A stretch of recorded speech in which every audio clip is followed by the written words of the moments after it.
Четігін театрының артизі Каскар Чаптыков 2012 жылды Санкт-Петербургтағы театр искусствозының академиясын тосқан.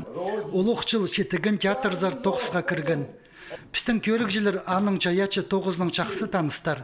Ол иледі спектаклерді өн омаларына толтырча. Оларның бірсі мискет өзі ойын болча. Көрікжілер аны дөк абы хайпақты, Аллах жатқан мұқлай, алтын арық реслер пазыда пасқа ойынырдан таныпшалар. Аның арда театрның ұстық баста пөсік үгірідігілік чит артисті грант пазарға күстіпскен. Ол стипендия пирші кем үгірінген біздің академияларда театральный.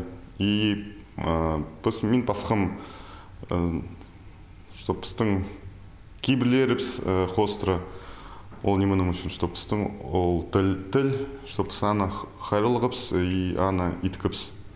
Стипендияның өн көстетізің 35 жасқа жеткілік артистерні регионардағы театрларзар тартып, чаячаларын келедерге болс берер болча. Каскар ол бөгіні күніңде толтырча. Чит артист театр фестивалерін иртербинже.